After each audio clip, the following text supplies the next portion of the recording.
Inviting, appreciative, the Basilica di Santa Maria della Salute is one of the most recognizable silhouettes in the world, standing as a primary landmark at the entrance to Venice's Grand Canal.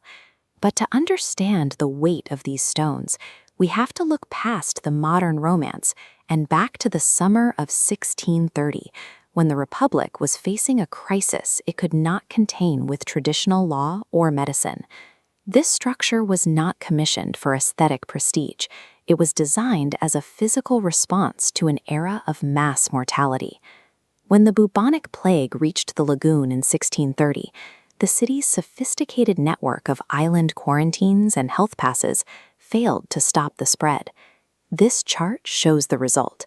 In just 18 months, the population of Venice dropped from 140,000 to approximately 100,000, as the plague claimed nearly 1 out of every 3 residents. With the state apparatus collapsing and deaths peaking in the thousands per month, the Doge and Senate turned to the only power they believed remained. In October 1630, they made a formal vow.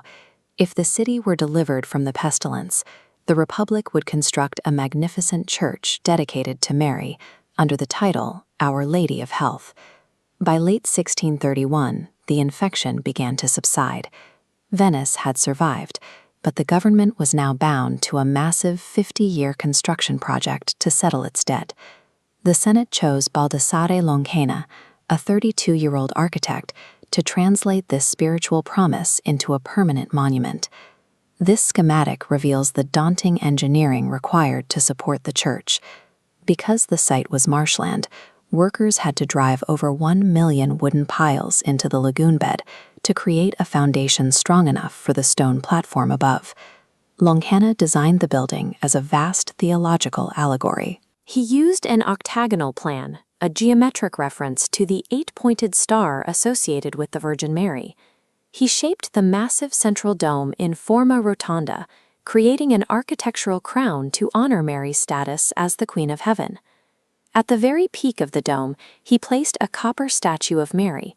She holds a baton, portrayed as a commander watching over the maritime city and guarding it from future storms. These structural details were intended to make the building function as a symbolic manifestation of the Virgin's protection, with the interior representing her womb and the exterior her crown. The focal point of the interior is the high altar, a theatrical marble ensemble designed by Jos de Court to depict the city's deliverance. In the center, the Virgin Mary holds the Christ child, acting as the divine intercessor for the people of Venice. To her left, a kneeling woman personifies the city of Venice, shown in a posture of profound gratitude.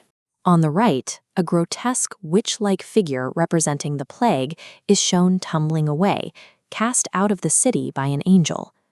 Below these statues sits the Mesopantatissa, a Byzantine icon from Crete that the Venetians believed was a primary source of the miracle that ended the epidemic. Together, these elements transform the altar into a permanent, frozen narrative of the Republic's survival. Even 4 centuries later, the salute remains more than a museum. Every November 21st, the city still gathers to honor the original 1630 vow. For this single day, the city constructs a temporary pontoon bridge across the Grand Canal, linking central Venice to the doors of the Basilica.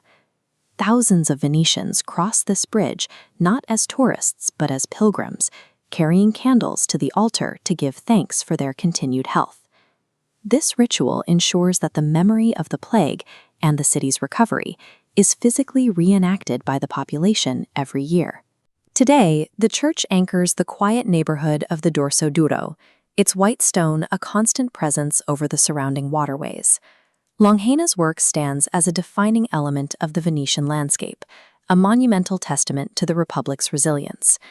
The Basilica di Santa Maria della Salute is a promise kept in stone, a 400-year-old reminder of a city's capacity to build a lasting monument of hope out of its most desperate moments.